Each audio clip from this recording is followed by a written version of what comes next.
양천구 내신 분석 진행해 보도록 하겠습니다. 이번에 2학기 중간고사죠? 네.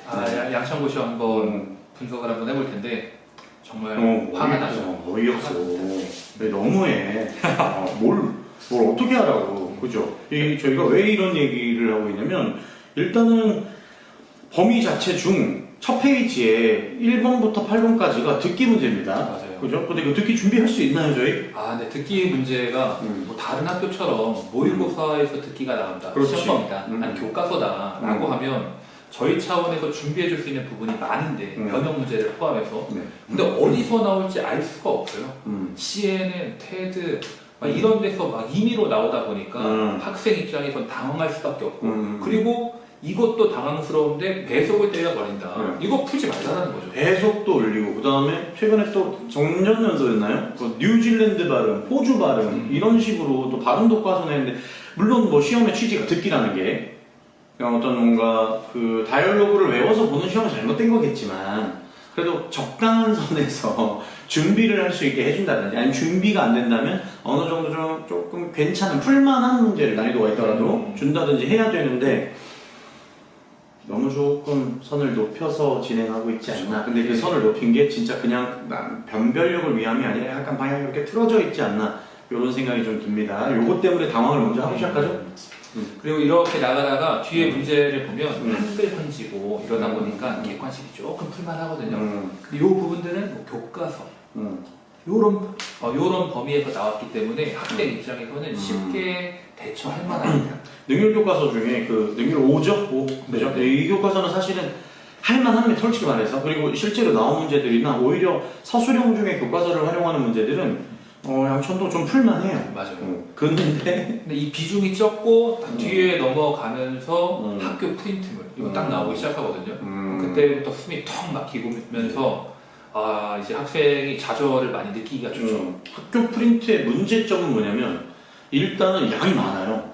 양이 많습니다. 읽어야 할 양이 많아요. 근데 만약에 많더라도, 많다는 건 사실은 저희가 준비하면 준비를 시켜줄 수 있잖아요. 근데 그런 문제에 대한 변형들이 단순한 이유에 저희가 이제 준비하는 어떤 조금 복잡해지더라도 어법이나 혹은 뭔가 어휘와리, 그러니까 본문을 그대로 활용하는 이유라면 변형들이 좀 있더라도, 그러면 저희가 이 양물고 좀 준비를 해보자 라고 얘기를 할 텐데, 사실은 그렇지가 않죠. 네, 어법 어휘보다는 내용 일치 이런 패턴의 문제가 많이 나오기 때문에 지문에 대한 이해가 필요하고 근데 더 열받는 건 지문에 대한 내용도 이해를 하고 내용 일치도 풀 수 있을 수준까지 올라갔는데 그거랑 연계해서 간접 연계라고 하죠. 수능에서는 그런 패턴의 지문이 생뚱맞게 빵 나오거든요. 그렇죠. 그럼 기존에 본인이 지문이 숙지가 되었고 내용을 문제 풀 수 있는 게 의미 없는 상황이 되어버리는 거죠. 맞아요. 그리고 이게 수능에서 이야기하는 그 말씀해 주셨던 거, 간접 연계라는 게 실제로 문제를 연계해서 출제하겠다라고 발표를 해놓고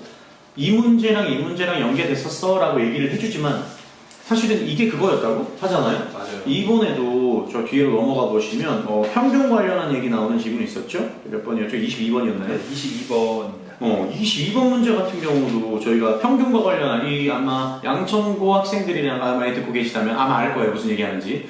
평균과 관련한 것들을 이야기하는 독해 프린트가 있었다. 근데 그 프린트를 저희가 내용도 준비시키고 단어도 준비시키고, 단어에는 유의어, 반의어, 또 내용 일치 문제 관련한 것들을 열심히 준비시켰어요. 왜냐면 그게 범위니까. 그렇죠. 근데 얘랑 비슷한가요?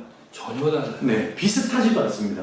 그러니까 소재만 같다. 이거 내가 아는 소재인 것 같은데 이 정도의 어떤 체감을 연계를 체감하게 되고 그 이외에는 전혀 완전히 새로운 지문인 거죠. 그러면 이 지문은 사실은 지문의 길이도 이만큼인데 밑에 선택지 1, 2, 3, 4, 5번까지 포함하면 거의 뭐 주구장창 이것만 읽어야 한 5분 정도는 들어가야 풀 수 있는 유의 문제가 아닐까. 그 정도 생각이 듭니다. 근데 얘뿐만이 아니라 옆에 23번도 거의 뭐 본 적 없는 것들이잖아요. 내용 관련해서도 그렇고. 그래서 이것들의 시간을 들이는 연습을 해놓지 않았다면, 그리고 이게 변형이 본문에서 이 독해 프린트에서 연계가 됐을 거다라는 생각을 하고 있었다면 당황함과 동시에 시간은 시간대로 흘러가고 또 정답 확률을 좀 높이지 못하는 그런 일들이 아마 벌어졌을 거예요, 분명히.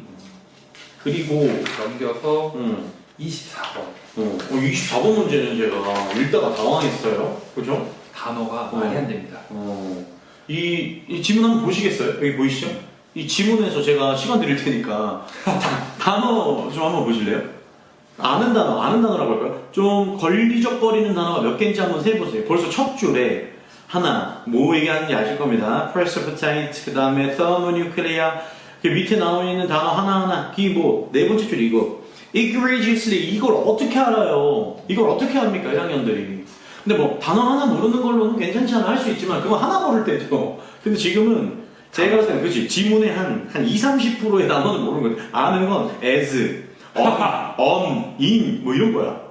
그죠? 사람 이름. 근데 이게 문제 유형이 무관한 유형이거든요. 무관한 문장을 고르시오. 근데 단어를 모르면 보통의 모의고사라면 할 만한 유형이지만 내신에서 무관한 문장, 내용일치 그거 진짜 어렵잖아요. 그렇죠. 그냥 99% 똑같고 1% 달라서 걔가 정답으로 골라야 하는 상황인 건데 그렇지. 단어를 모르는 상황에서 그걸 어떻게 골라낼지 그 단어 하나로 맥락이 바뀔 수 있는 거니까. 그죠? 그래서 뭐 흐름이 긍정적이었다가 이거 하나로 바뀔 수 있는 부정적으로. 그렇다면 저희가 골라낼 줄 알아야 되는데 기본적으로 그거 하기가 힘든 지문이다. 맞습니다. 이 정도면 사실은 깝깝한 문제입니다.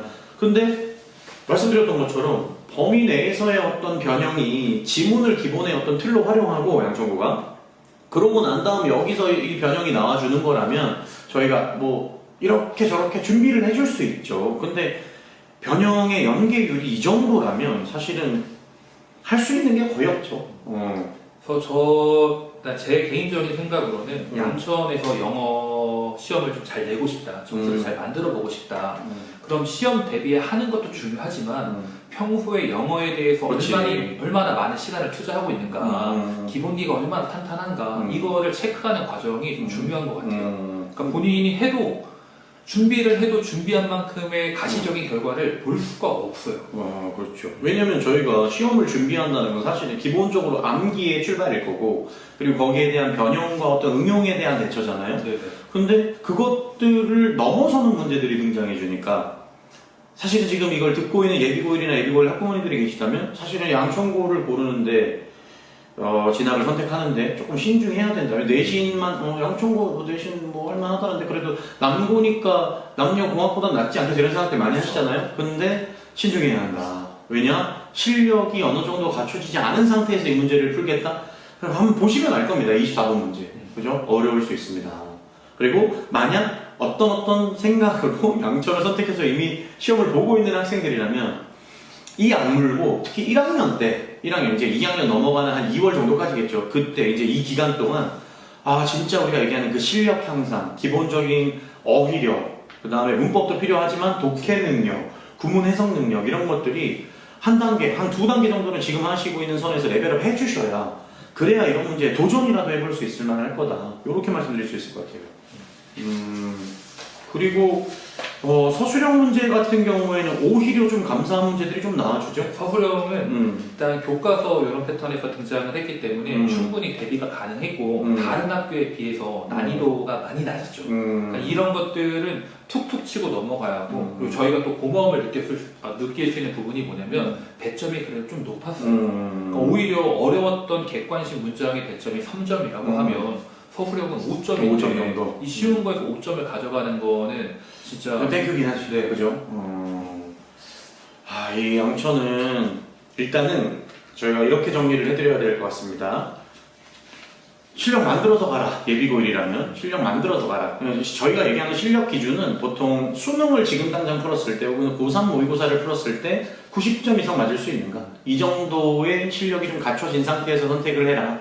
얘기고 혹시 지금 학교를 다니고 있는 학생들이라면 내년 2월까지의 이 시기 아마 기말고사 끝나고 한 12월 중순부터 내년 2월까지 하면 한 2달이 조금 넘는 시기가 되잖아요. 아마 학원에서 뭔가 특강들도 진행하고 또 뭔가 바짝 진행하려고 또 양을 늘리려고 하고 계실 거예요. 거기에 진짜 완전히 몰입해서 진짜 한 레벨 업그레이드를 좀 해주셔야 됩니다. 레벨업을. 양천은 내신이랑 정시랑 영어라는 과목에서 동일선상에서 놓고 그렇죠. 생각을 해야 내신 따기도 좋고 정시 점수 결과를 내기도 좋은 것 같습니다. 그 정도로 양천은 마무리할 수 있을 것 같고요. 다시 말씀드리지만 양천에 정리를 해보자면 시험 준비 패턴의 1단계는 듣기의 준비, 두 번째 단계는 기본적인 실력, 그러니까 어휘와 어법뿐만 아니라 구문 그리고 해석 능력, 그다음에 독해 문제를 풀어내는 능력까지 거기에 플러스 가장 그래도 우리의 어떤 효자 종목 같은 느낌의 어느 범위 교과서 범위에 대해서 절대로 실수 안 나오는 선까지 준비하기, 이렇게까지 분석을 해볼 수 있을 것 같습니다.